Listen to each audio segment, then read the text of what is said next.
Estamos aqui para dar voz ao povo, em defesa dos cidadãos, pela dignidade humana. Todos temos deveres, mas também todos temos direitos. Será que existe justiça? Isto é o povo a falar.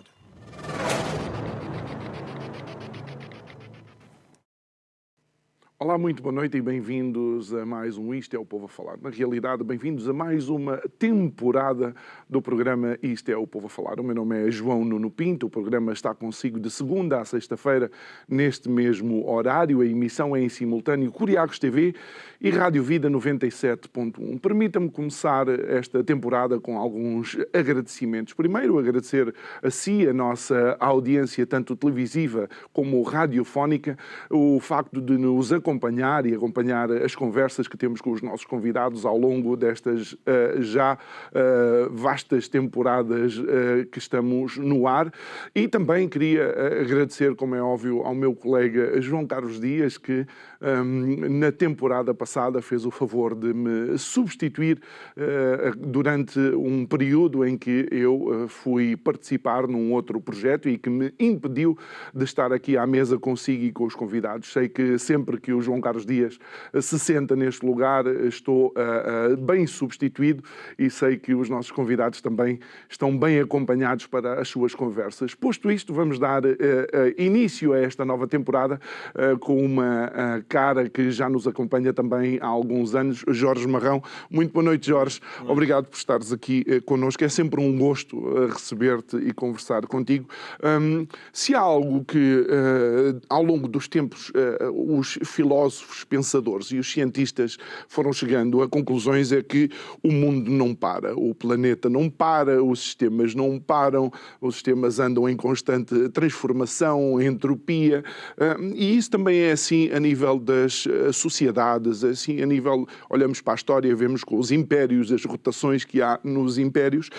E creio que, de alguma forma, houve um acontecimento recente que mostrou que, em termos de balanço do poder, as coisas não estão como estavam, digamos, sei lá, na década de 80 ou mesmo 90. E estou a falar da Cimeira em Pequim, que juntou, por assim dizer, todo um sem número de países e líderes mundiais e que, para quem esteve atento, mostrou que há uma transformação e começa a ser necessário, nós que estamos no Ocidente, olhar para o mundo, se calhar, de outra forma.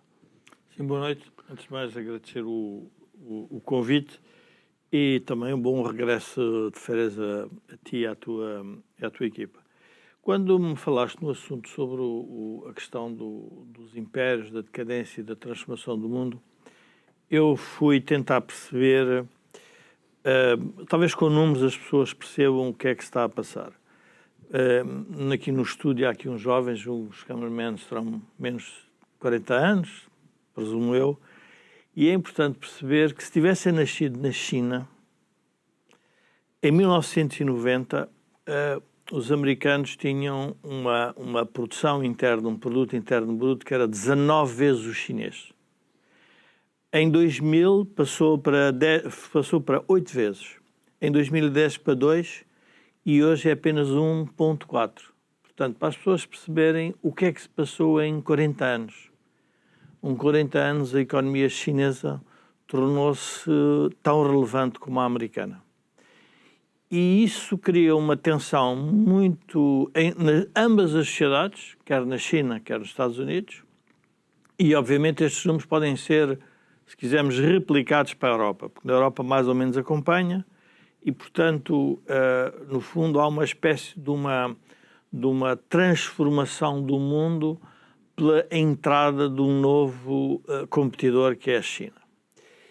E isso alterou todas as relações económicas e sociais e as ideias que as pessoas têm até sobre os sistemas políticos. E vamos chegar aos sistemas políticos para nós percebermos também o que é que nós estamos a falar. Há um livro de um francês que se chama, eu muito recomendo, um jornalista da Associated Press, que é Na Cabeça de Xi, que é, no fundo, ele faz uma tentativa de perceber o que é que o atual líder chinês pensa e o que é que ele fez. Só para as pessoas terem noção, ele é produto, o pai dele era revolucionário da época de Mao, ele é produto dessa época, eles chamam-lhe a segunda geração vermelha, assim quisermos. Viveu numa caverna e fez aquela ascensão dentro do Partido Comunista Chinês. É uma pessoa com uma cultura brutal, ele é conhecido por, cada vez que faz uma visita, é capaz de citar os autores quase todos desses países por onde vai visitar. Obviamente, há os detratores políticos que dizem que aquilo é tudo falso, mas na verdade ele faz isso. Mas para nós termos a noção de que os sistemas políticos entraram em confronto. Os Estados Unidos, neste período, desde que Mao Tse-tung tomou o poder em 1949 até agora, teve 14 presidentes e a China teve 5 gerações de presidentes. Portanto, é uma grande diferença. A rotação política, por exemplo, do Ocidente na democracia, nas maiores democracias que é a americana, são 14 presidentes com ideias muito diferentes que estão a competir com uma cultura política e cultural de muito longo prazo. E eu lembrei-me também de um português que esteve associado à entrega de Macau à China, fez parte da equipa de negociação, que uma vez me contou uma história que me fascinou. Ele disse que quando nós fizemos a primeira conversa com os chineses sobre esse assunto, nós propusemos 7 anos para fazer a passagem do poder e a primeira proposta dos chineses foi 50 anos. Portanto, no fundo, a ideia que têm sobre o tempo, por exemplo. E essa ideia, o tempo, e este livro, Na Cabeça de Xi, e quando nós olhamos para estes números, percebemos que a ideia de tornar a civilização chinesa como central no panorama mundial faz parte da cultura do atual líder chinês. Ele, aliás, é muito interessante. Ele mandou uma equipa de historiadores, como Kissinger fez quando abriu à China, perceber os chineses. Ele tentou perceber a decadência dos impérios do Ocidente. O que é que os tinha levado à decadência? E investigou também Portugal. Portanto, é uma das histórias que o livro conta. É nós, no século XV, o papel que tivemos no mundo, com os descobrimentos, no fundo, com o novo mundo que demos ao mundo. Ele também foi investigar Portugal e como é que Portugal tinha chegado lá e porque é que tinha decaído. E isto é de tal forma obsessivo que, quando vai à França, é muito interessante, quando ele vai à França é recebido pelo presidente Hollande, ele pede para ir à Sala dos Espelhos, que foi a sala onde foi assinado o Tratado de Versalhes, em 1919, em que as potências do Ocidente entregaram uma província chinesa aos japoneses. No fundo, para registar, para relembrar a história. E, portanto, é este sentido histórico que a China tem e do seu papel no mundo. E, portanto, e obviamente com a chegada de Trump ao poder, mais nacionalista, e que, como diz Kissinger, a grande ambição do império é que todo o mundo pense como um império e atue como tal, é óbvio que tudo isso faz parte de uma estratégia de criação de esferas de influência. E, portanto, nós temos de estar atentos a isso e perceber que este é o jogo político desta geração.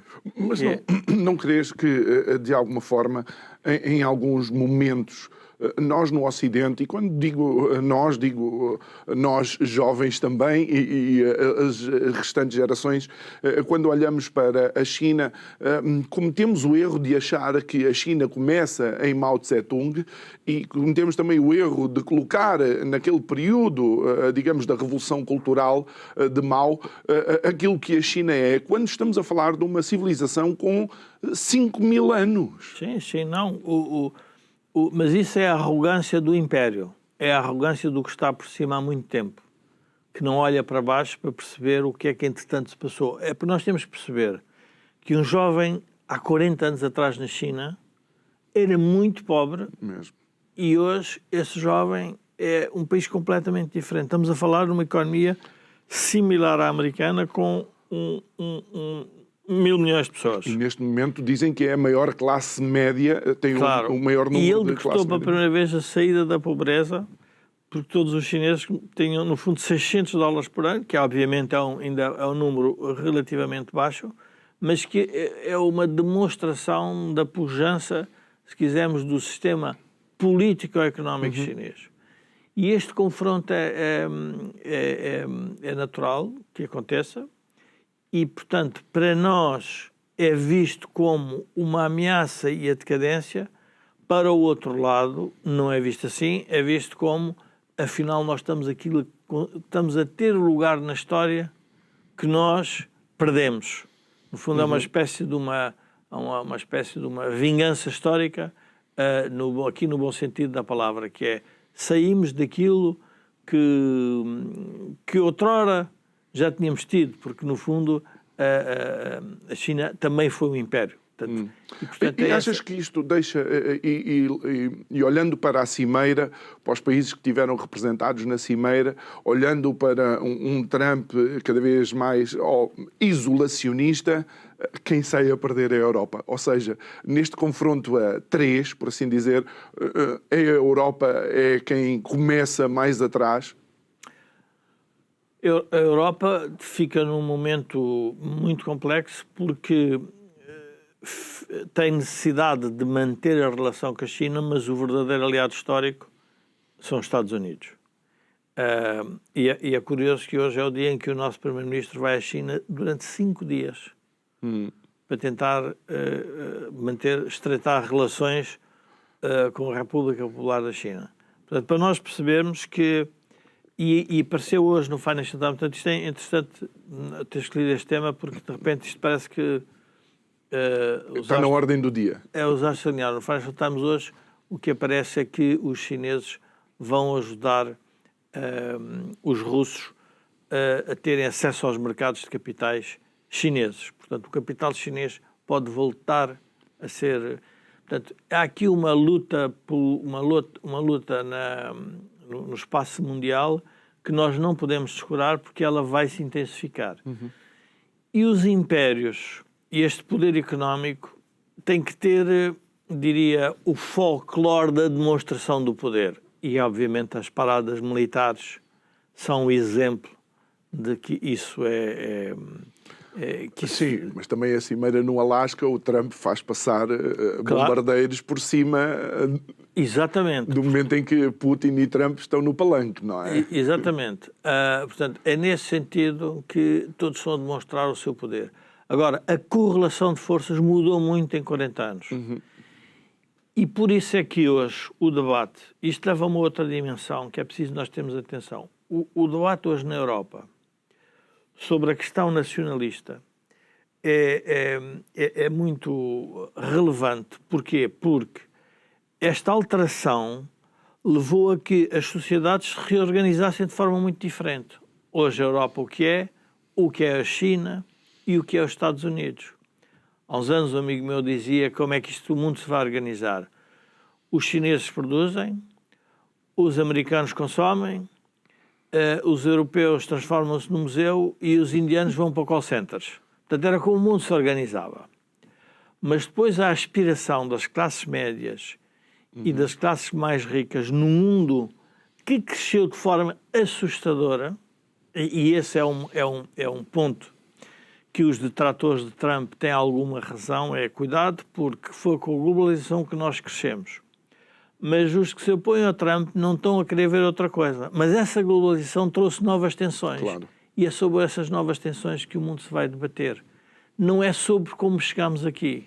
É chegados aqui, temos este problema. Como é que nós vamos resolver? Até porque, em termos económicos, a Índia, que já é a 4ª maior economia, prepara-se para o ano, creio eu, ou no ano seguinte, já a ultrapassar a Alemanha como a 3ª maior economia mundial. Mas o tema é o confronto entre posições em que querem manter o conservadorismo da chegada até aqui e dizem, não, isto está bem porque isto deu este resultado.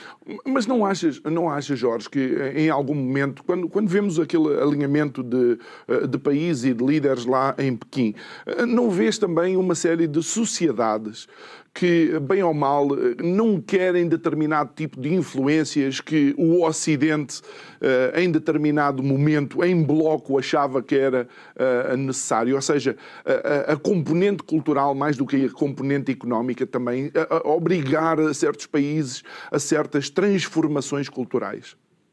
Claro, mas, João, o problema é que a ideia que o modelo do mundo global planetário é aquele eu diria, do líder imperial, sempre se fez assim. Ou seja, quando nós, no século XV, também fomos para aqueles países, foi com a nossa cultura, foi com a ideia de alterar as estruturas culturais daqueles países, e as estruturas sociais e as estruturas económicas. É sempre isso que acontece. Okay.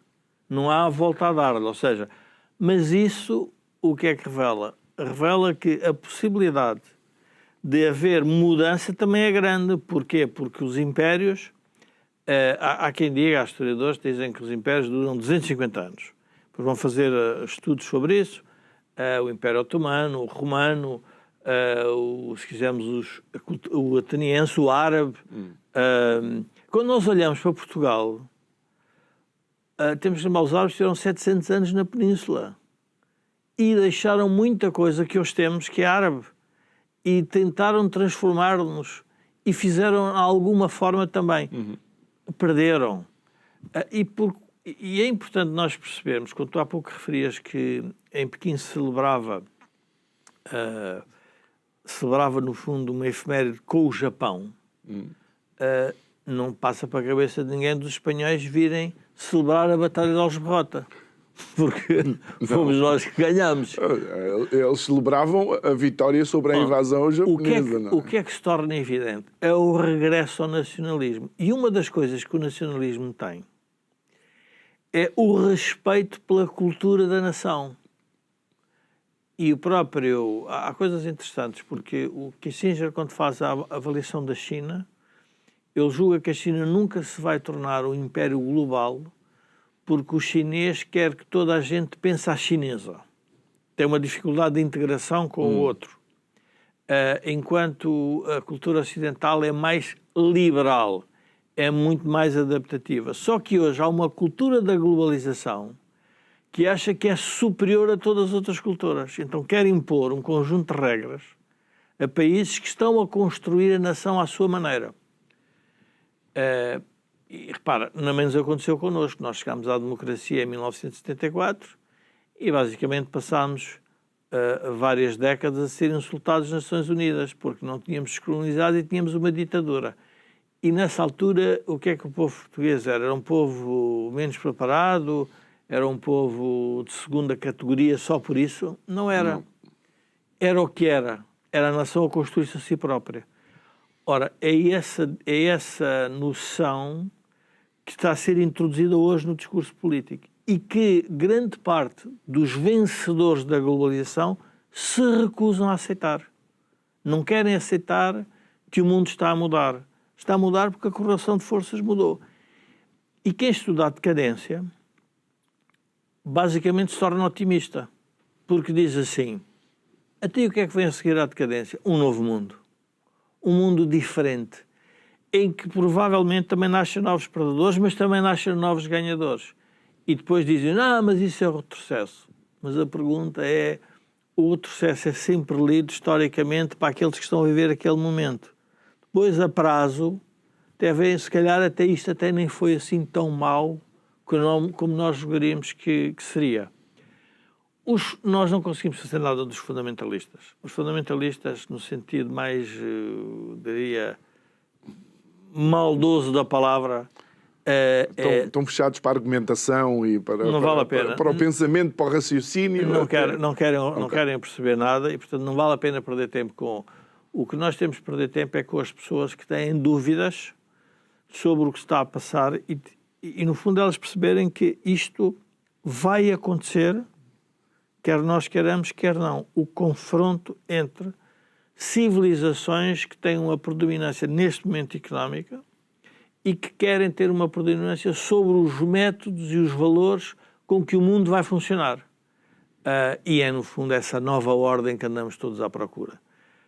É óbvio que Trump também está a fazer o mesmo raciocínio, também quer que haja uma ordem que respeite, de alguma forma, aquilo que ele considera que foi a perda da América neste período. E se nós pensarmos objetivamente, se eu quiser fazer um discurso populista na América, é muito simples dizer, em 1990, lembram-se que nós éramos, em relação aos chineses, 19 vezes a economia. Estes tipos construíram uma economia em que agora os chineses estão a par connosco. Pronto, isto está montado um problema, porque de repente eu olho para os números e digo, realmente é verdade. E dizer, mas melhorámos todos. É verdade, melhorámos todos, mas há uns que perderam. E é nesses que perderam que ele está a acentuar o debate. E, portanto, eu acho que o mundo é fascinante por causa disto. Isto levou-me a outra reflexão que queria partilhar contigo, que é, nós, vou dizer uma coisa, que num país envelhecido, e no meu caso eu já estou na geração de reformados, portanto envelhecido não tem traça para nada, nós temos que entregar os países aos jovens. Porquê? Porque as pessoas mais velhas, e eu vejo na comunicação social portuguesa, têm uma característica que às tantas se torna ridícula, que é, no meu tempo é que era bom. E as pessoas estão no dia-a-dia, os jovens, a lutar para no tempo deles ser melhor. Eles não estão preocupados com o tempo que nós vivemos.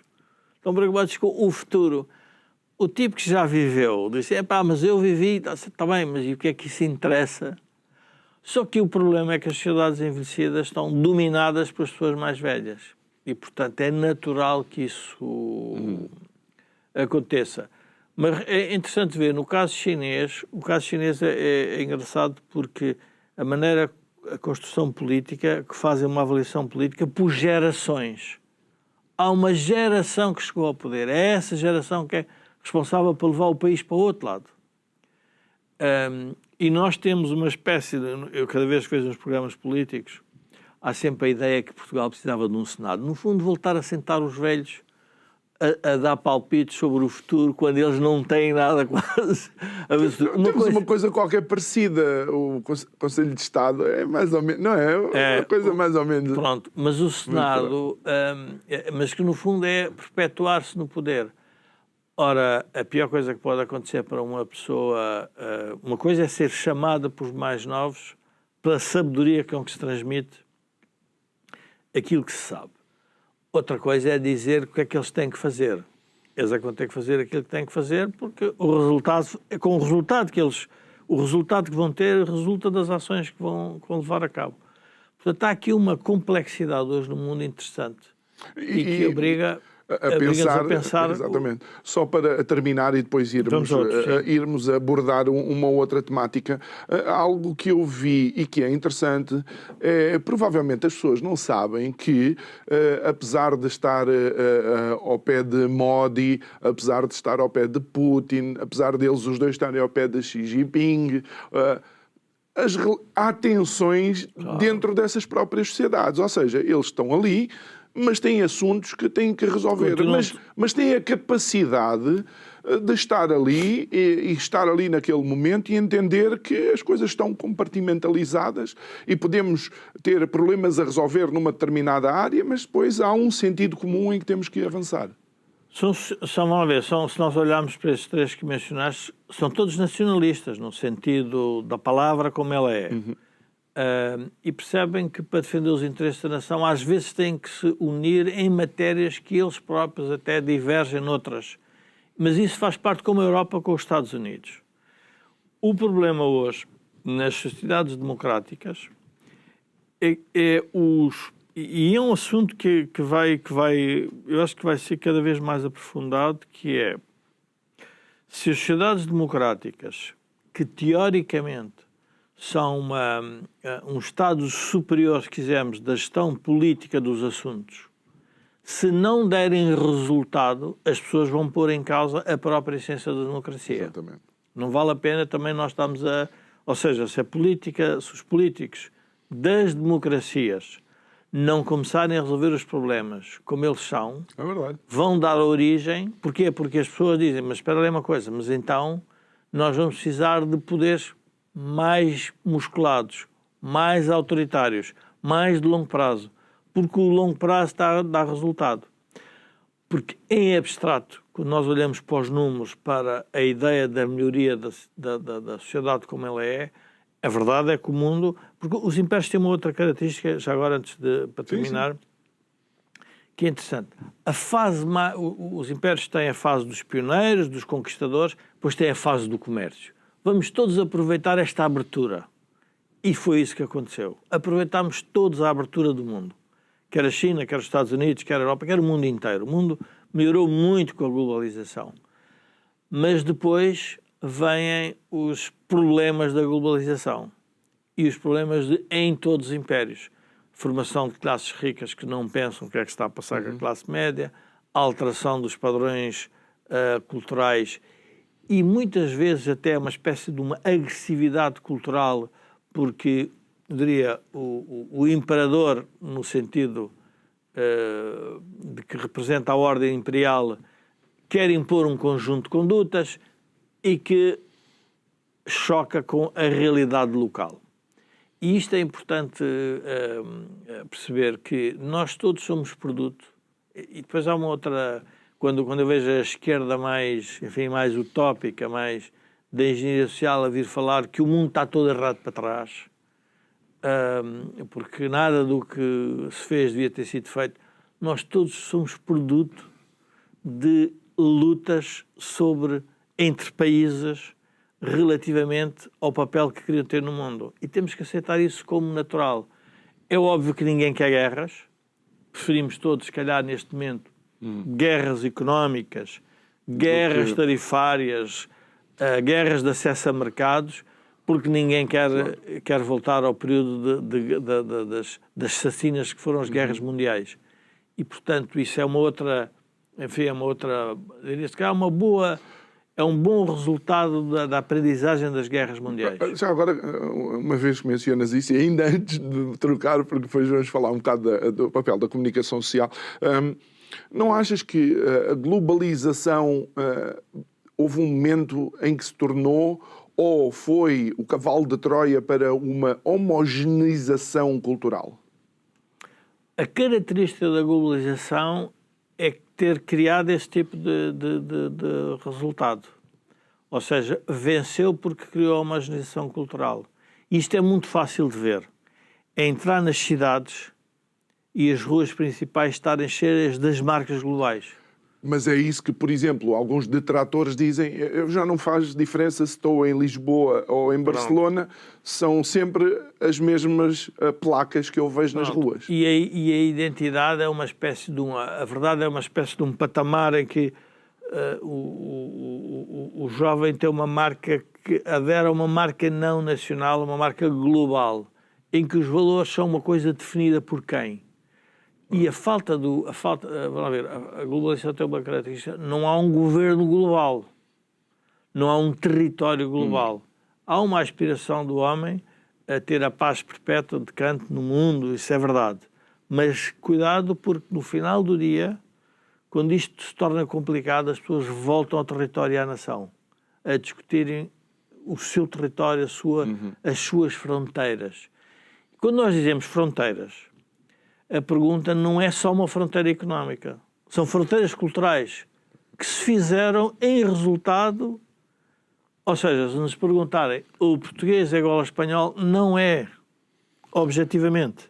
Não que se fizeram, mas neste caso que se retiraram. Que se retiraram. E que estão a ser voltadas, a ser colocadas por famílias, por países, por culturas, não é? É. Portanto, essas alterações são momentos para os jovens interessantes, porque o mundo vai mesmo mudar, e oxalá que mude no sentido de que que seja favorável a quase todos, ou à maioria de todos. A grande maioria, muito bem. Olha, Jorge, o que eu gostava de abordar contigo em relação à comunicação social, e tu tens sido também, apesar de ser uma pessoa atenta e participante em alguns fóruns, tens sido de alguma forma uma voz crítica da postura da comunicação social em determinadas situações.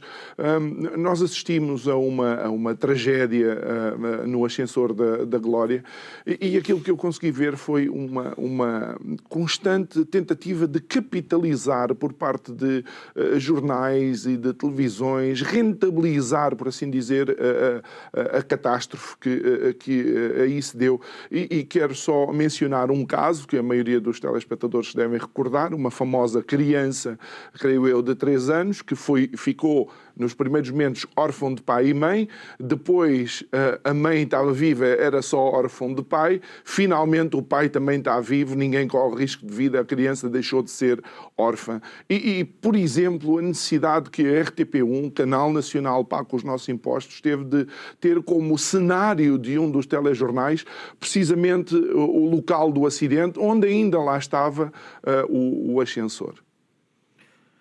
Pois, esse é um assunto muito interessante, porque o elevador tem 140 anos, quando eu percebi, e dá-se uma tragédia destas com uma dimensão inacreditável e horrível, não é? Porque quando se vê a imagem enfim, depois, quer dizer, é mesmo uma tragédia e de repente a comunicação social alinha-se para o momento político.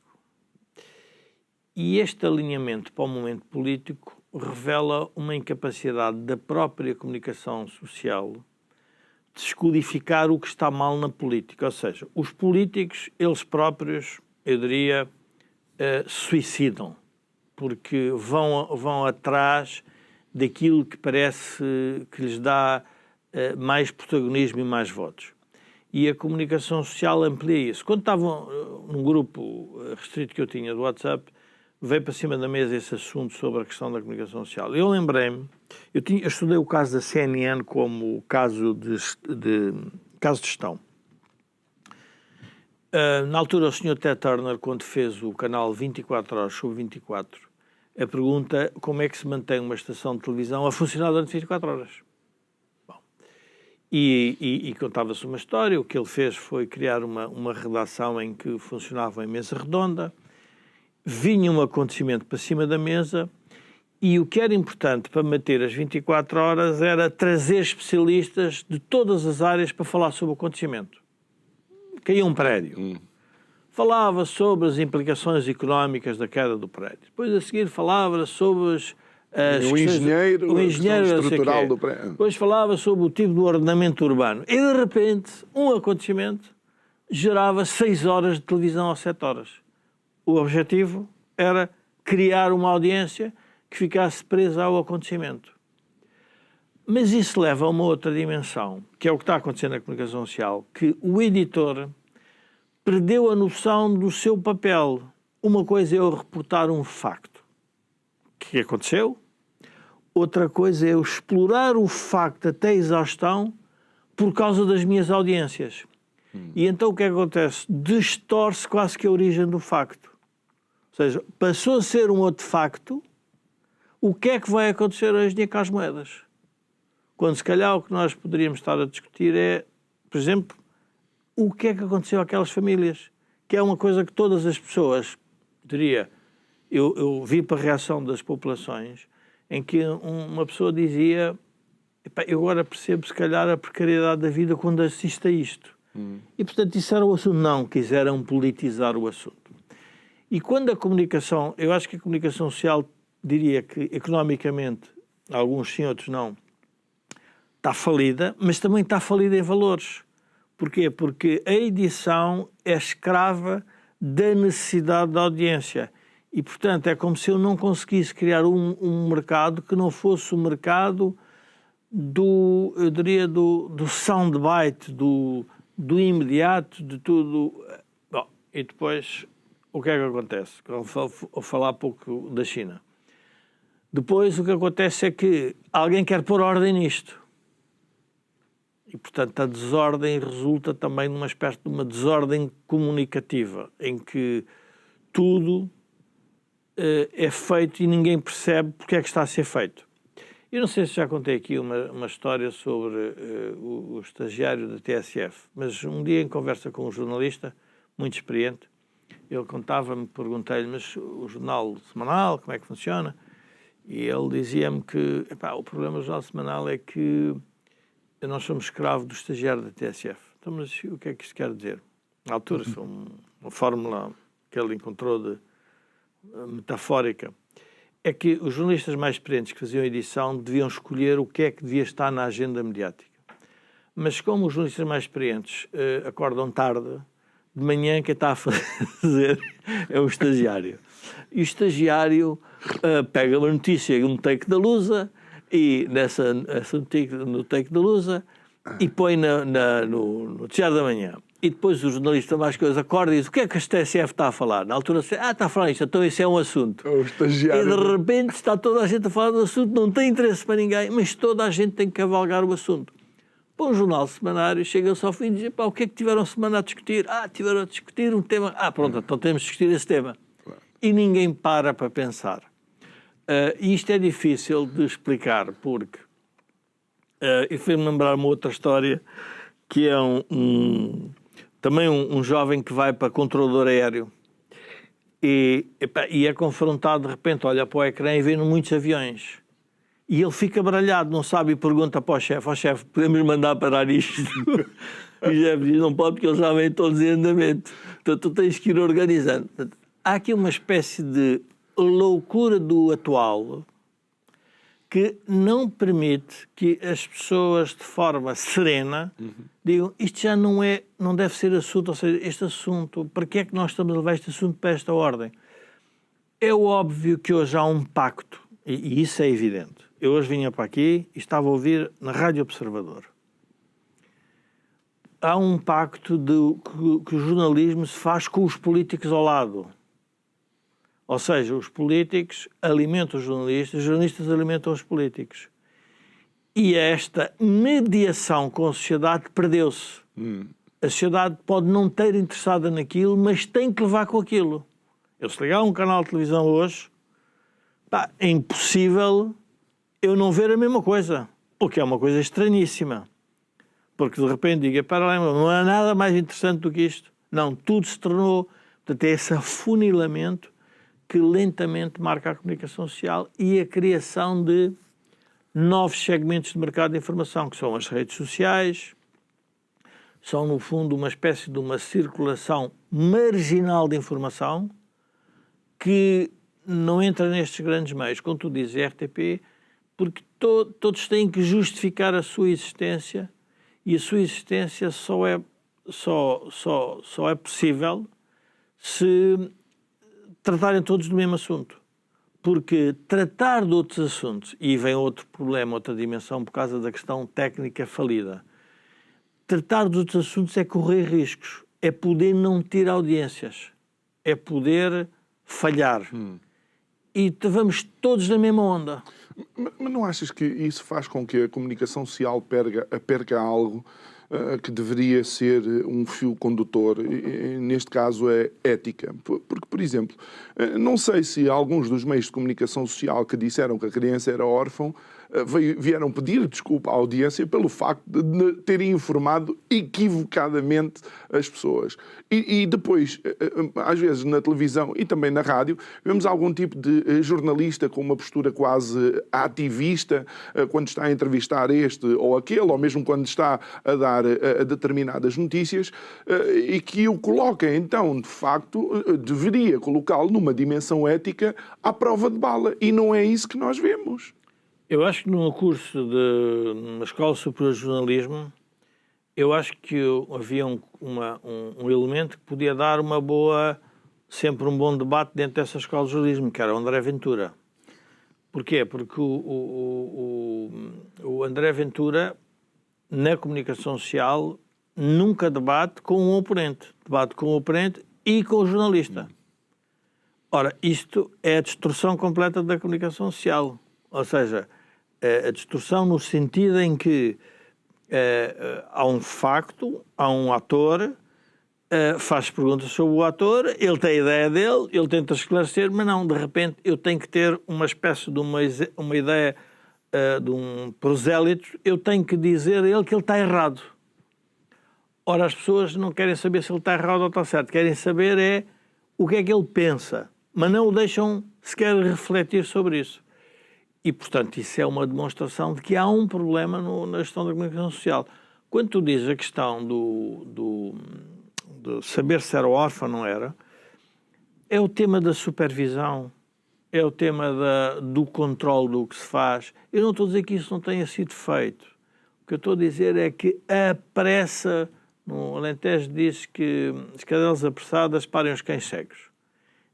De repente, é preciso, se calhar, ter serenidade sobre o acontecimento. Mas também nunca existe um mea-culpa, nunca existe, digamos, um retratar-se pelo facto de ter dado uma informação errada. E claro que nós sabemos que às vezes as fontes podem falhar, daí não existirem, ou existirem fontes que um jornalista considera fidedigna para receber a informação. Mas a verdade é que a comunicação social, que é arauto da verdade, depois alimentar com equívocos ou com mentiras, merecia pelo menos um pedido de desculpa. Não vai fazer. Não vai fazer porque há uma espécie de sentimento de dever cumprido, porque eu disse aquilo que sabia. Mas aquilo que sabia não foi aprofundado. E, portanto, cometeu um erro. Não quer ir mais longe. Eu estava-me a lembrar do caso do engenheiro Carlos Moedas e imaginando que um político é um ser humano como outro qualquer, se porventura, por uma decisão política que ele tenha tido influência no resultado do que aconteceu, a verdade é que ele já vai dormir muito mal durante até a sua morte, porque ninguém está interessado em que aconteça uma coisa daquelas. Mas o que foi preciso fazer, eu quando vi o acontecimento e vi as primeiras reações e disse, eles vão politizar isto tudo. Ou seja, não vão resistir. E isto, no caso da sociedade portuguesa, ainda é mais grave, porque à medida que o Estado está em tudo e em todo lado, tudo se transformou uma responsabilidade política. E então o país transforma-se num país de casos e de casinhos.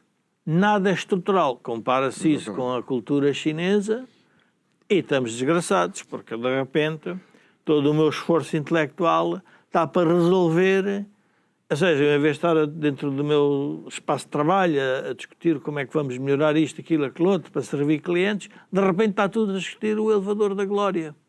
E que isso é que é irrelevante. E andamos de tertúlia em tertúlia, café em café, atrás destas coisas.